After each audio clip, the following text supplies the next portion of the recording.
Sir நண்பர் ஒரு phone பண்ணி திராவிட முன்னேற்ற கழகத்தினுடைய நிலைமை இப்படி ஆகிப்போச்சு, எப்படி நீங்கள் எதிர்பார்த்தீங்களான்னு கேட்டார். சார் இதில் எதிர்பார்க்க ஒன்றுமே இல்லை.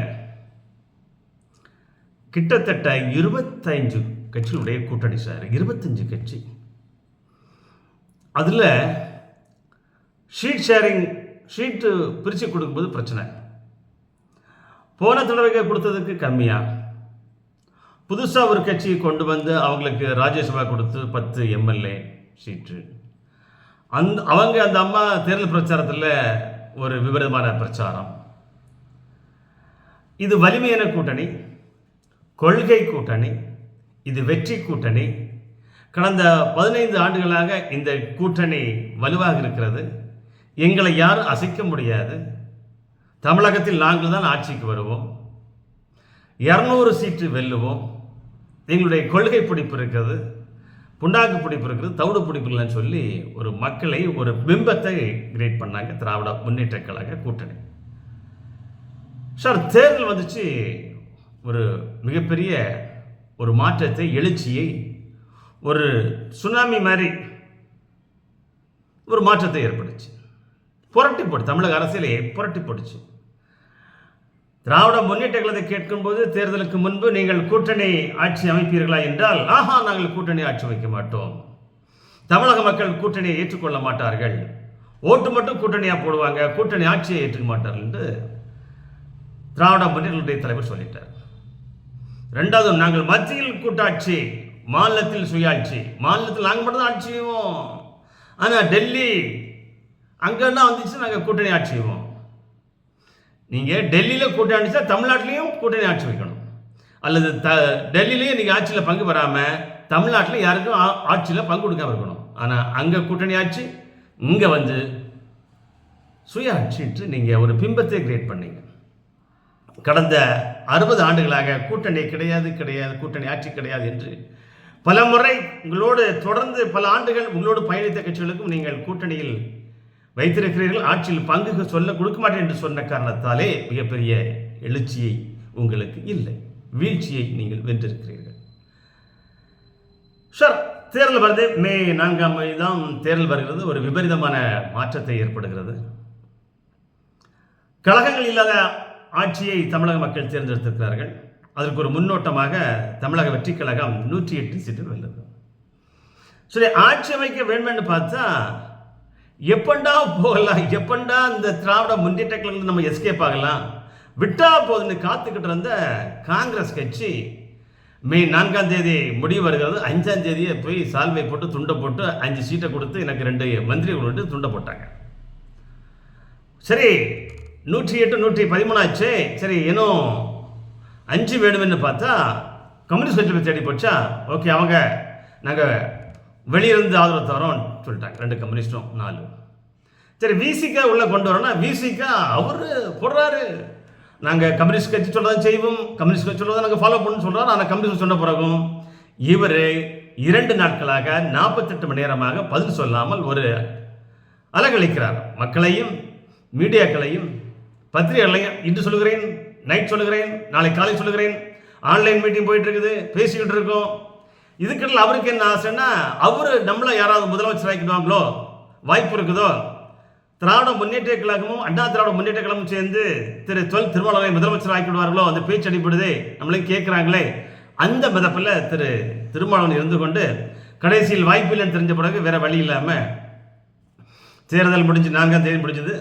இன்று 22ஆம் தேதி, கிட்டத்தட்ட 18 நாட்கள் கழித்த பிறகு அவர் முடிவு சொல்லியிருக்கிறார். அது வரைக்கும் ஒரு ஜவ்வு மாதிரி இழுத்து அப்படி இப்படி. ஆனால் அவருக்கு ஆட்சியில் பங்கு பெறணும், ஆட்சி அதிகாரம் வேணும், அந்த முறை என்ன. ஆனால் அவர் அப்படி இப்படி சுற்றி சுற்றி சுற்றி சுற்றி அங்கே சுற்றி இங்கே சுற்றி மக்களை ஏமாற்றி, நிருபர்களை ஏமாற்றி, வேற காரில் போய் துண்டை போட்டு துணியை போட்டு இதெல்லாமோ பண்ணி இப்போ ஒத்துக்கிறார். சார், திமுக நிலைமை என்னாச்சு பாருங்க. 200 சீட்டு நாங்கள் ஜெயிப்போம், மீண்டும் ஆட்சிக்கு வருவோம், வரலாறு படைப்போம், 2026 மீண்டும் திராவிட முன்னேற்ற கழகம் 2வது முறையாக ஆட்சிக்கு வந்தது இல்லை, அந்த வரலாறு நாங்கள் உருவாக்குவோம். 2.0 இல்லை 2.0 என்று சொன்னார்கள். எல்லாம் போச்சு. கூட்டணி கட்சியோட சேர்ந்து 73 சட்டமன்றம் ஜெயிச்சாங்க. அதுலேயும் காங்கிரஸ் போயிடுச்சு, கம்யூனிஸ்ட் போயிடுச்சு, விடுதலை சிறுத்தைகள் போயிடுச்சு, இந்தியன் யூனியன் முஸ்லீம் கட்சி அதுவும் பழைய கூட்டணி, எல்லாம் துண்டை காணும் துணியை காணும்னு திராவிட முன்னேற்ற கழகத்தை விட்டு எகிரி ஓட்டிட்டாங்க. இப்போ அம்போ பரிதாபமே என்று திராவிட முன்னேற்ற கழகம் தனிமையில் இருக்கிறது. அவ்வளவு இந்த கூட்டணியெல்லாம் அபகரித்து விட்டார்கள். கூட்டணி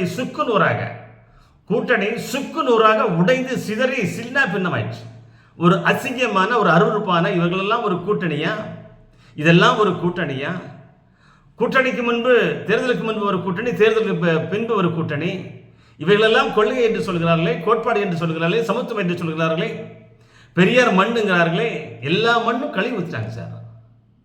மக்களை எவ்வளோ தூரம் முட்டாளாக்குறாங்க பாருங்க. கூட்டணி ஆட்சிக்கு வாய்ப்பு இல்லைன்னு சொல்லிட்டு மக்களை ஏமாற்றி இப்போ ஒரு மிக பிரம்மாண்டமான கூட்டணி ஆட்சி இப்பொழுது கிட்டத்தட்ட தமிழக வெற்றி கழகம் திரு ஜோசப் விஜய் தலைமையில் ஒரு கூட்டணி ஆட்சி.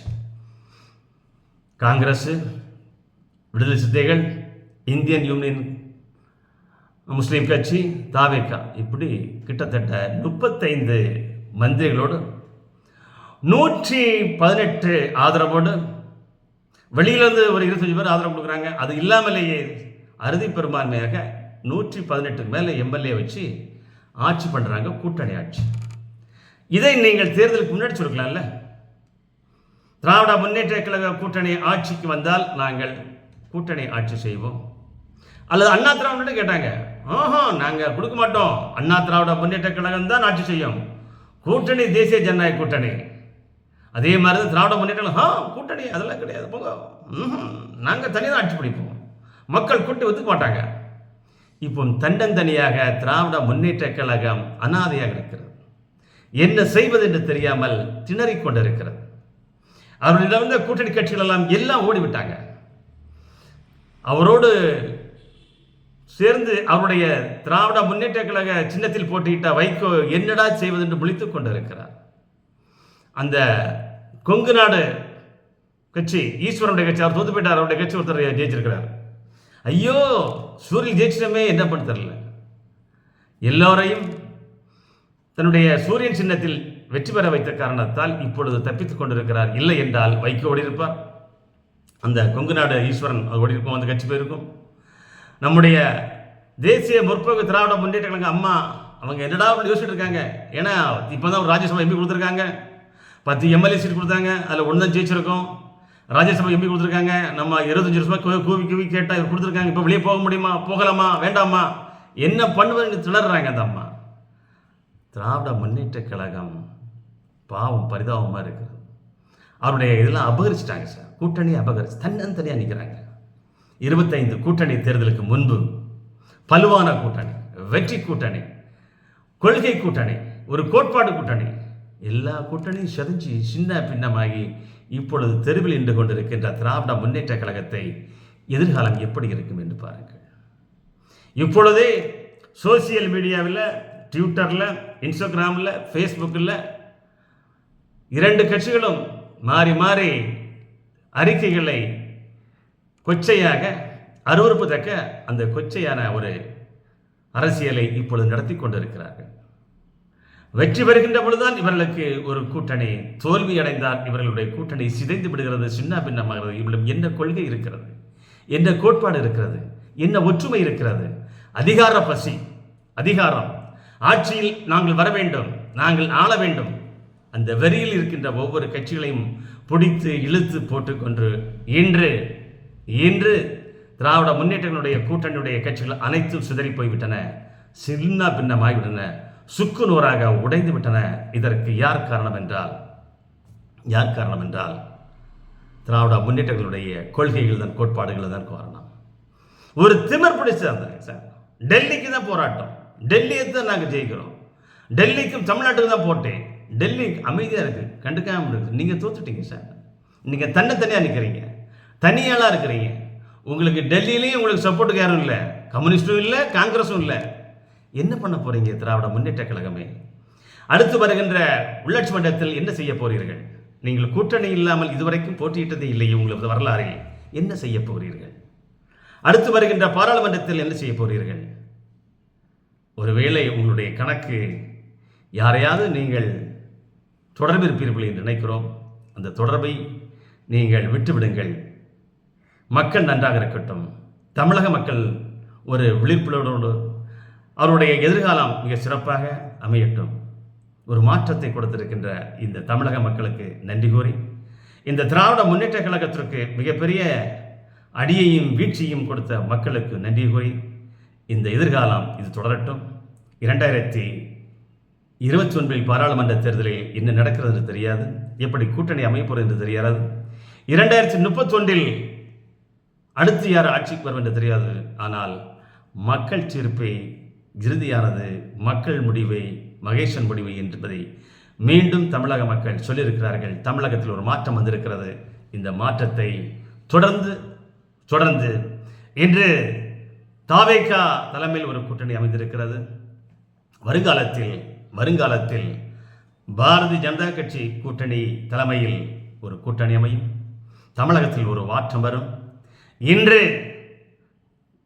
தமிழக வெற்றி கழகத்திற்கும் பாரதிய ஜனதா கட்சிக்கு தான் போட்டி. வருங்காலத்தில் இந்த திராவிட கழகங்கள் எல்லாம் வீட்டுக்கு அனுப்பப்பட்டாச்சு. இனிமேல் எதிர்காலத்தில் தமிழக வெற்றி கழகமா, பாரதிய ஜனதா கட்சியா, திரு ஜோசப் விஜயா, அல்லது தமிழகத்தினுடைய இனிமேல் வருகின்ற பாரதியனுடைய தலைவரா, அல்லது இன்றைய தலைவரா, அல்லது பாரதியனுடைய வருங்கால தலைவரை எதிர்த்து விஜய் போட்டியிடுவாரா? என்ன பண்ண போகிறது என்பது காலம் பதில் சொல்லும். இருந்தாலும் கழகங்கள் ஒழிக்கப்பட்டன, காட்சிகள் மாறின. இனிமேல் எதிர்காலம் பாரதிய கட்சிக்கும் தாவேக்கு தான் போட்டி. யார் வெல்வார் என்று 2029க்கு முன்பே வருகின்ற உள்ளாட்சி மன்ற தேர்தலிலே நாம் பார்த்து விடலாம். பாஜகவா தாவேக்காவா என்பதை. நன்றிகள் பல.